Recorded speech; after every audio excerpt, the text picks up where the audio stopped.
Göç idaresi yasal statüdeki göçmenleri kaçak durumuna düşürmeye son vermelidir. Yabancılar ve Uluslararası Koruma Kanunu'nun 54. maddesi sınır dışı kararı alınabilecek durumları açıkça düzenlemektedir. Bu maddeye göre terör örgütü yöneticisi, üyesi veya destekçisi olanlar, Türkiye'ye yasal giriş veya Türkiye'den yasal çıkış hükümlerini ihlal edenler, kamu düzeni, kamu güvenliği ya da kamu sağlığı açısından tehdit oluşturanlar hakkında sınır dışı kararı alınabilir.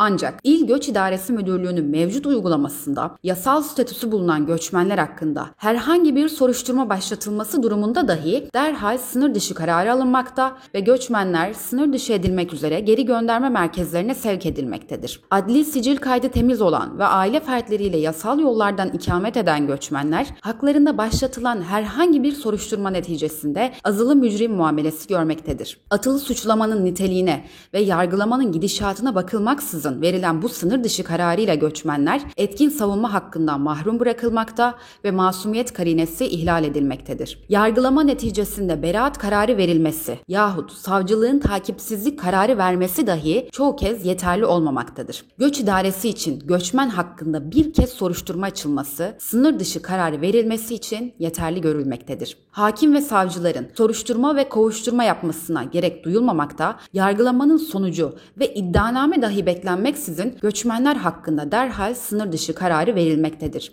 Bu uygulama sonucunda binlerce düzenli göçmen kaçak statüsüne itilerek GGM'lere doldurulmaktadır. Metro ve metrobüs çıkışlarında dahi otobüslerle toplanan bu kişiler sınır dışı edilmek üzere GGM'lere sevk edilmektedir. Masumiyet karinesi, adil yargılanma hakkı, aile bağları ve çocuğun üstün yararı gibi temel hukuk prensipleri ne yazık ki yalnızca hukuk metinlerinde kalmaktadır. Yasal statüsü olan göçmenleri vicdane aykırı ve haksız uygulamalarla kaçak durumuna düşürmek kesinlikle adil değildir.